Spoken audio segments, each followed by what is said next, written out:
I guess there are 100 ways to find out your spouse is cheating or about to cheat. The most obvious way is to walk into the bedroom and find her being pounded into the mattress by some man.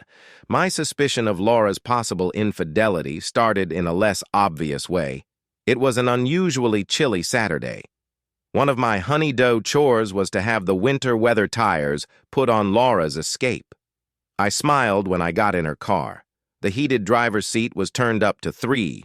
I turned it off before driving to the local tire shop and waited while they switched the tires out. When I returned home, Laura was dressed and waiting. "Stephen, I need to go to the mall. Do you need anything?" Some men might be concerned upon hearing those words because it means the credit cards are about to take a serious hit. But Laura makes her own money, never overspends, and best of all, it meant I could relax in front of the television and watch some Saturday college football. Laura wasn't fooled. Try not to spend the entire day in front of the TV. The kids need some dad time. Okay, love. 3 hours later, Laura walked back into the house with one bag from Nordstrom's. Not bad for 3 hours, I thought to myself, then remembered something. "Babe, did I leave my sunglasses in your car?" "You did." I put them in the console. I walked out to her car to grab the shades. As I reached in to grab them, I couldn't help but notice the seat heat on her side was back to 3. But why was the passenger side on 2? Returning to the house, I found Laura in the kitchen. "Did you go shopping with anyone today?" Laura made a strange face and waited a second before answering. "No." "Why?" Shit, she had to have just lied to me. "No reason. Just thought you were gone for a while and wondered if you had lunch with someone." Laura turned away, pretending to do something at the sink when she responded. "No, I was all by myself." The passenger side heat set to 2 was the catalyst for my suspicions. I told Laura I was heading downstairs to my shop to knock a few items off her honey-do list. The quiet of my shop gave me time to think. It took a half-hour of solitude and reflection to realize that lately the signs were all there. Coming home from work and not sharing details of her day, forgetfulness related to our home and family, a shortness toward me over the least little thing. Yes, the signs were there. How did I recognize the signs of a cheating spouse? Because I'd been there before. My first marry egg ended because of infidelity, but not my wife's. It was me that was the cheater. I was the one coming home late or working on weekends. I was the one forgetting to bring home the grocery items from the list Nancy, my first wife, gave me in the morning. I was the one who made a big deal of and started arguments over the little things. My affair with a coworker was in its 4th month when Nancy found out. The affair started in one of the most common ways: a little flirting, friendly lunches with shared discussions about our respective mates and their shortcomings. It didn't take long before the friendship turned into intimacy. Nancy trusted me and would never have suspected if my fellow cheater's husband hadn't told Nancy by showing her the photos his private detective took of us. Nancy was devastated. Said she couldn't believe anyone could betray her trust in such a way. Despite my vow to be faithful for the rest of our lives, she filed for divorce. "Why would I believe you? 2 years ago, you vowed to forsake all others. Look how that turned out." 3 months later, I was single again. The thing is, I really loved Nancy. My affair was stupid macho bullshit that led me into the abyss. I fooled myself that it was just friendship, that what I shared with the other woman didn't affect my relationship with Nancy. In other words, I was a dumbass like millions of other dumbass cheaters. A year after my divorce, I moved across country, from Atlanta to Seattle. 2 years later, I met, wooed, and married Laura. I told her about my first marriage, but didn't confess to the adultery. Just said my first wife couldn't deal with my, then, immaturity. Not exactly a lie, just not the whole truth. Why cause suspicions? I'd learned my lesson and would never cheat again. Laura and I were married for 6 years with 2 beautiful children when temptation struck again. My job required me to attend training sessions every 6 months. For 3 days, 20 operations, staff met at our Dallas headquarters twice each year. It was mostly the same 20 attendees every session, and we ended up becoming close. Friendships developed, and there were even hints of a couple affairs. One of our group was a woman from the Cleveland office. Karen Bates was a beautiful, single 30-something who seemed to enjoy my company.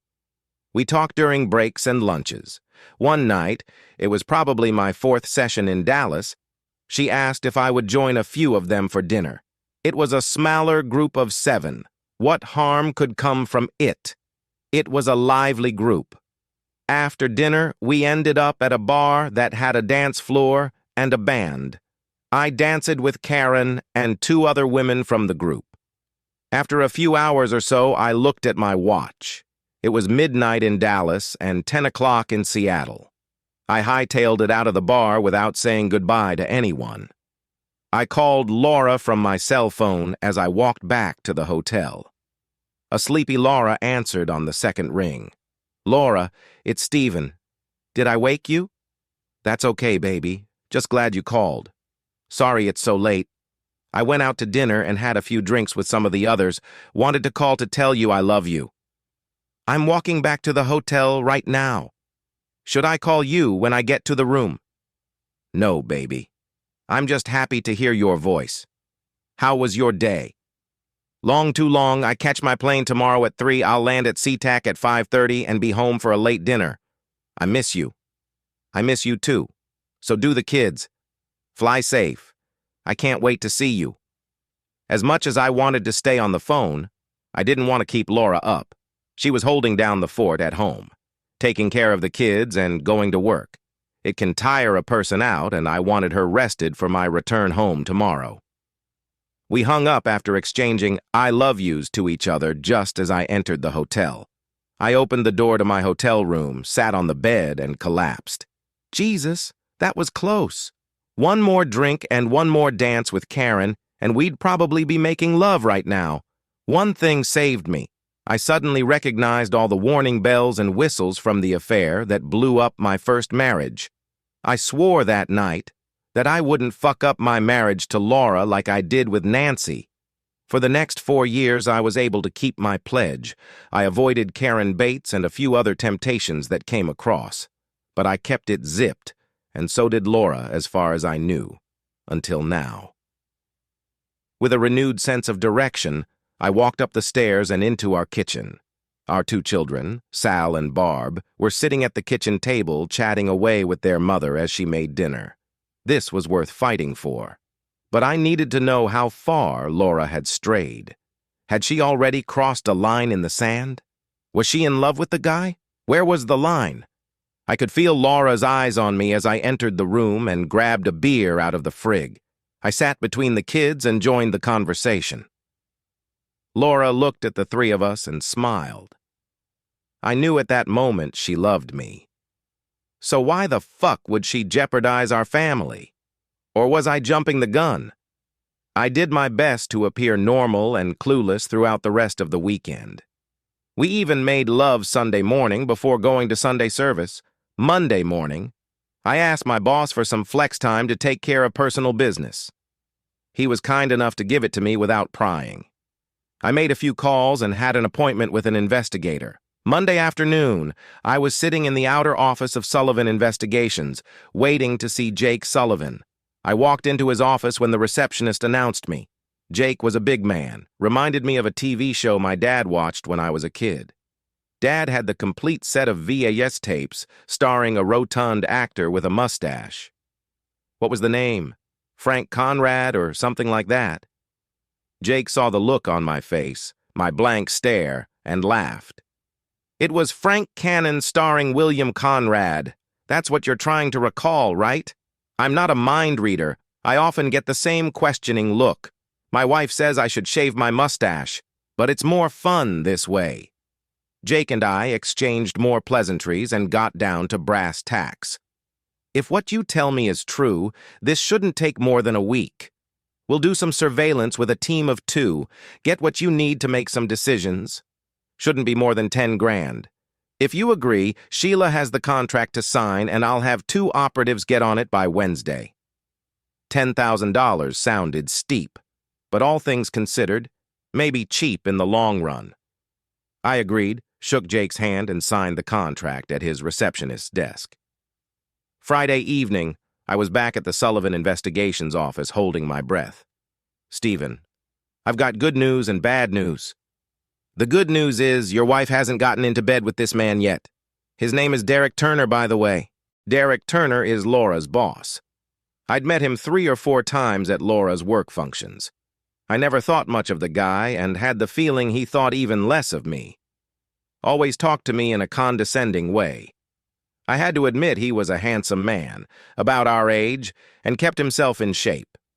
As this ran through my head, I noticed Jake watching me, waiting. This guy was in the right business, perceptive, waiting until I was ready to hear the next bit. I nodded my head and he continued. The bad news is that she may be planning to make love to him soon.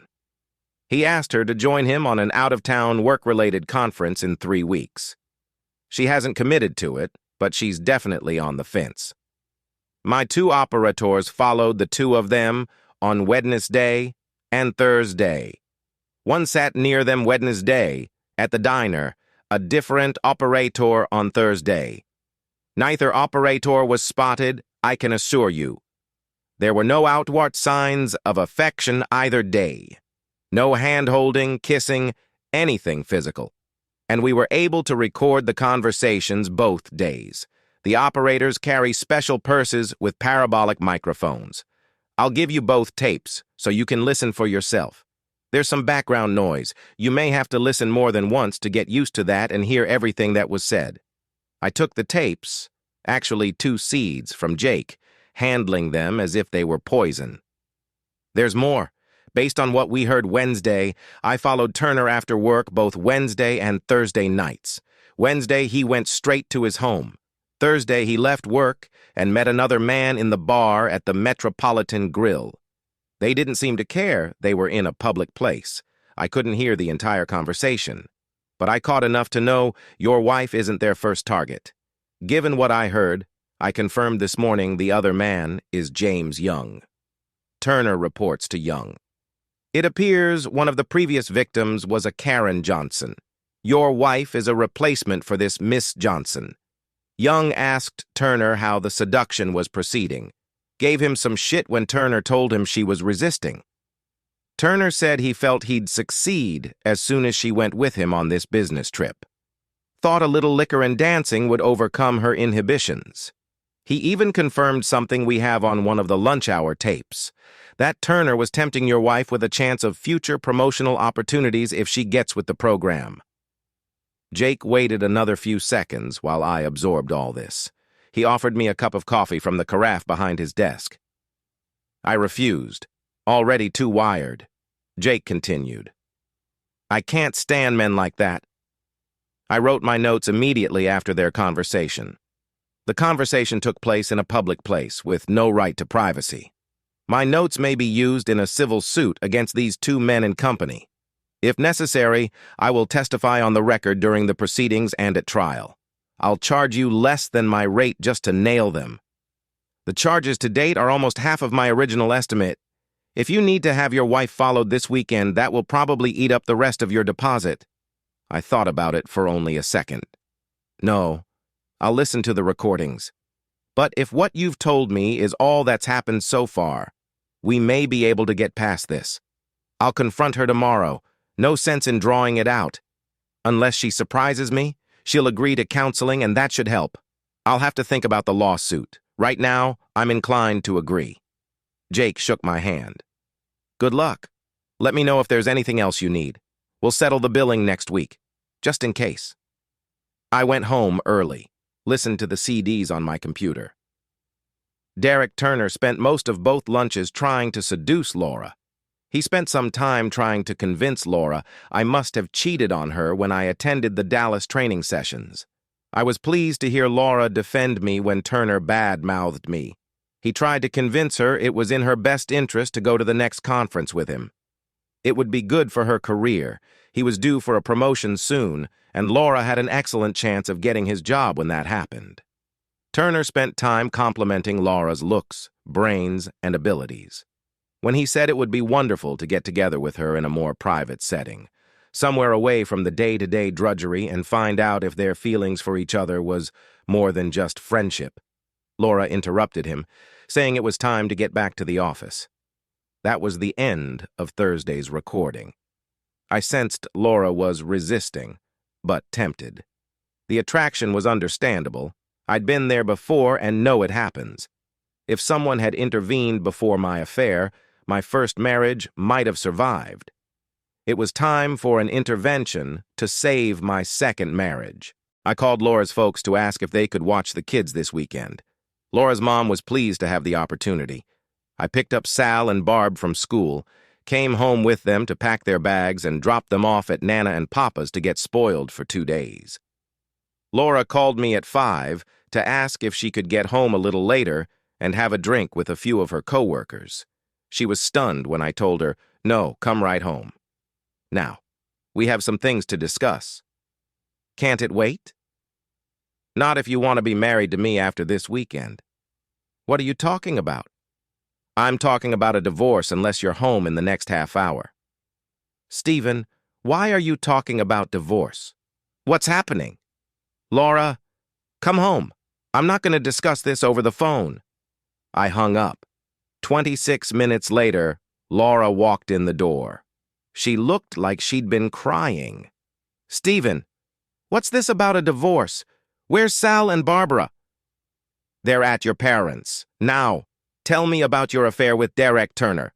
I don't think I could have surprised Laura anymore if I had punched her in the nose. The effect was almost the same. Her eyes got big and she stammered until the words came out. I've never cheated on you. I took a chance and called her bluff. There are all kinds of cheating. Just because you may not have made love to him yet doesn't mean you haven't cheated. Now tell me about last Saturday. Laura froze. We didn't do anything but talk. I swear to you. Why on a Saturday? Don't the two of you talk often enough at work and during your lunches together? Have you had me followed? You can't change the subject. Tell me about your Saturday get-together. I picked Derek up at his condo. We went shopping and had lunch. I dropped him off at his home. He invited me in. I said no and came home. No kisses, no hugs, no touching or rubbing. He tried to kiss me when he got out of the car. I turned my head and he kissed my cheek. I swear that's all. So he went shopping with you. What did you buy? Laura looked scared now. A dress and something else. Stay here. I ran upstairs and into her bedroom closet. The Nordstrom's bag was half hidden behind her hanging pantsuits. Inside the bag was a little black dress, a pair of heels, and worst of all, a sheer white teddy. I walked downstairs, my teeth grinding. What are these for? Laura had her face in her hands. She'd been crying ever since I left the room. Derek had me buy the dress and heels in case he convinced me to go to a conference with him next month. If I didn't go to the conference, they are for you to take me out. And the teddy? Laura bowed her head back in her hands and sobbed. I'm sorry. He bought that. What were you going to do? I don't know, but I swear I haven't done anything with him. Not anything physical, but... I couldn't finish. Are you going to divorce me? Depends. Do you want to stay married to me? Are you ready to end this Turner thing? Yes, I want to be your wife. I never doubted it. You shouldn't either. And yes, I never want to be alone with Derek ever again. Laura rose up from her chair and came over to me. She sat in my lap and melted her head into my chest. I'm so sorry. Please don't hate me. I thought about throwing her off my lap, but couldn't. I don't hate you, but that would change if you destroy our family. Laura and I spent that evening and all Saturday talking over how we were going to go forward. If I had any doubt regarding Laura's love for me and our children, those doubts were removed by the time we picked up the kids Sunday morning. We decided to see a marriage counselor together. Laura needed to reconcile her love of her family with the temptation of an affair. Although it became obvious Derek Turner was an experienced seducer of women. For example, Laura said that Monday morning Turner asked if I'd seen her Nordstrom purchases. When she replied, I hadn't looked in the bag, he turned that into another slight. See, your husband doesn't care about you. Probably has a girl on the side. I told Laura the only reason I didn't ask about her purchase was I was beginning to suspect something and needed time to think without losing my cool. I decided to let Laura know why my first marriage blew apart and how close I came to screwing up a second time. I thought a counselor could help me tell Laura the truth in a way that wouldn't blow up my family. To be honest, our relationship could use a boost, and the right counselor could help us with that. We also decided to go to Laura's HR department and file a formal complaint against Turner. Although Laura was outraged as she read Jake Sullivan's notes of the Turner-Young conversation, everyone in the office wondered what happened to Karen Johnson. She quit and moved away without a word to anyone. Laura remained reluctant until we met with our attorney Tuesday. She convinced Laura it was the proper action, and we returned the dress, shoes, and Teddy to Nordstrom's. As much as I would love to take Laura out in the dress or remove the Teddy off her sweet body, I couldn't stand looking at them because Turner picked them out. Epilogue. It's been a year since that weekend. Both Derek Turner and James Young were fired for cause based on Laura's complaint, and after the HR director listened to the recordings, read Jake Sullivan's notes, and had a subsequent conversation with Jake. Neither received any severance, just a quick kick out the door. Laura heard they threatened lawsuits, but backed down after being threatened with countersuits. Speaking of suits, a letter from our attorney produced a nice check from the company to Laura. Nothing more was said after she signed the release. We might have been tempted to press the matter, but Laura's company did the right thing. They got rid of the miscreants and settled quickly with her. The counselor did help us get over our issues. Laura was surprised when she heard the real cause for my first marriage's failure. She was hurt when I related during our first session how close I came to cheat on her. My reason for coming clean was simple. Laura needed to know she wasn't the only one who could be tempted. Our marriage would be stronger if she wasn't carrying around a ton of guilt. After all, neither of us crossed a physical line, which made the emotional lines we crossed still damaging but not unforgivable. I truly believe Laura and I are happier now than during our first year of marriage. Both kids are doing great. It's probably easier to raise children when there are two adults who love each other doing the raising. A few important lessons were learned. Number 1, don't use another person to replace the emotional support you should be getting from your spouse, especially when the other person has a reason to put barriers between you and your spouse. It may start out with friendly lunches. It often ends up in bed. Number 2, if you're doing something you're ashamed to tell your spouse, chances are you shouldn't be doing it. Number 3, communication. Have an issue with your spouse. Let them know. I'm not naive. There are marriages that won't be saved by communication and sharing. But if yours is a marriage worth saving, take the time to communicate. Well, that's my 2 cents anyways, and worth every penny. Subscribe to our channel to keep your partner from cheating on you, and listen to the next story because this story is nothing compared to the next.